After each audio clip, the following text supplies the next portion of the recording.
Hey guys, my name is Nenna and today I'm back with another video in The Sims 2.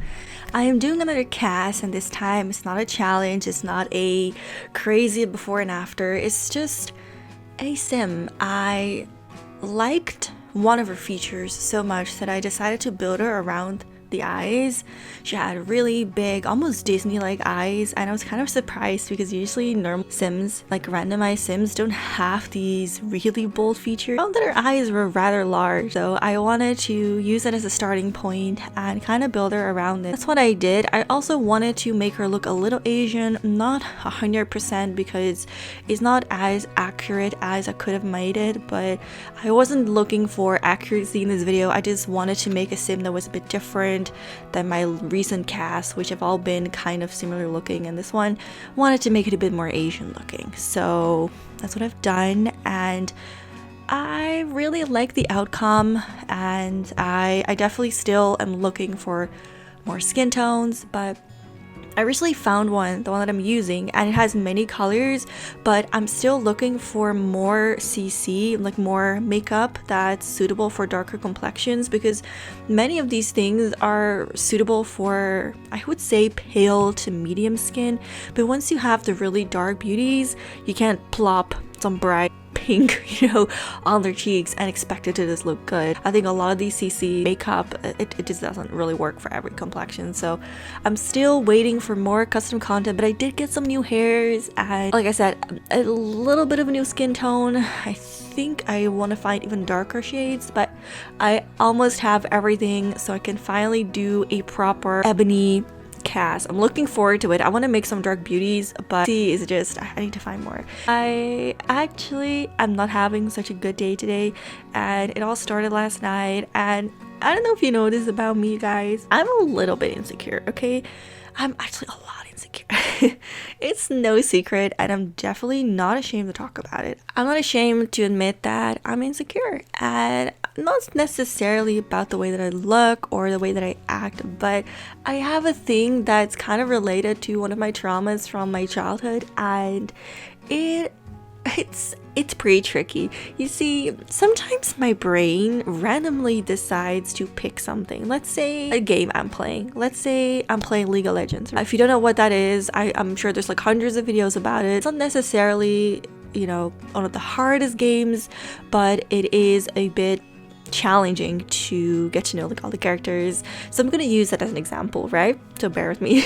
I have this insecurity where, let's say I have a character that I love playing and someone else also likes to play that character. We're playing together, but that character plays him 4 times, 5 times as good as me. Doesn't matter for what reason it is, as soon as they do that, my brain says to me, you suck, you can't do that.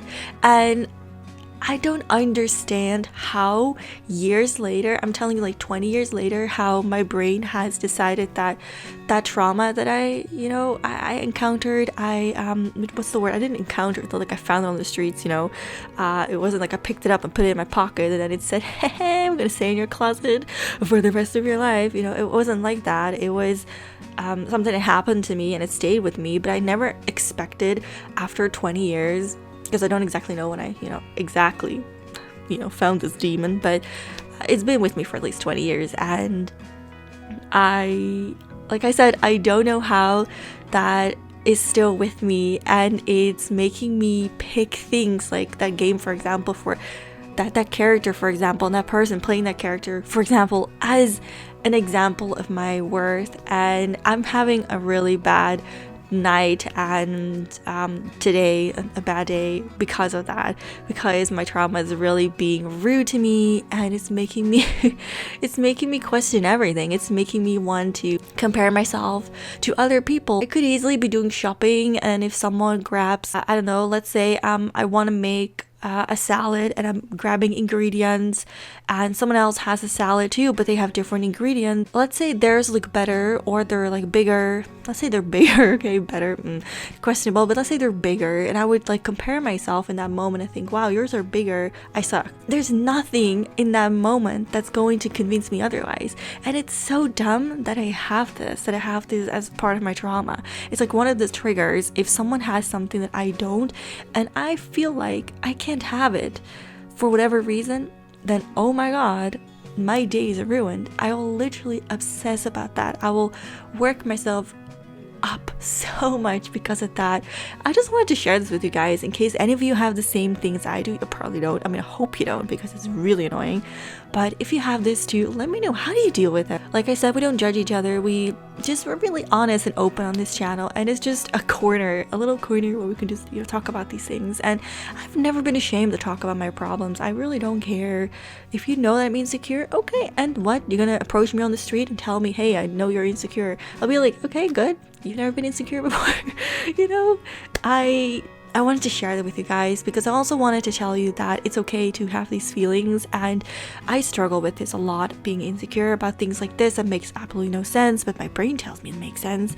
And I think it's important to talk about these things because I always feel like I'm the only one that has this. There's nobody as crazy as me. There's nobody like me on this planet that will compare myself with the size of vegetables and then decide that I'm useless and I'm worthless because, their veggies are better, their grass is greener. For those who know, if you have a trauma, sometimes you get triggered, like I said, the vegetables, the game, and then afterwards, when you think it's over, it's not over. You get like these after triggers where if you just see or smell or breathe a part of what happened the day before, you get tiny triggers.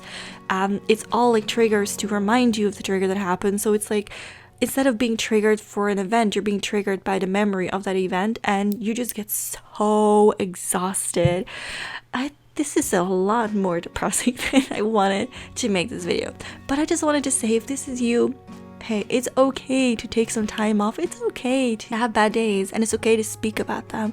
So if you know anyone in your life or you're dealing with this yourself, it's okay. It's okay. Free to share your experiences down below. Like I said, judgment-free zone. So what we do on this channel, we don't judge. We encourage, we uplift, we don't judge, okay? Because judging is for people that have no respect for others. I don't think they ever developed, they don't even have balls.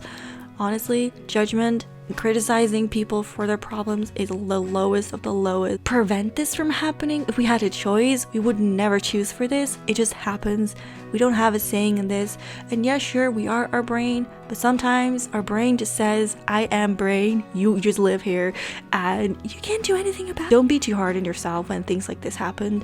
And I'm telling this like I'm telling it to a friend. These are the words I want to hear. It's okay to take a day off. It's okay to not have good days, but it's going to be better, and eventually we'll get over this. Eventually. But I hope you like the sim at least. This sim is up for download, you guys.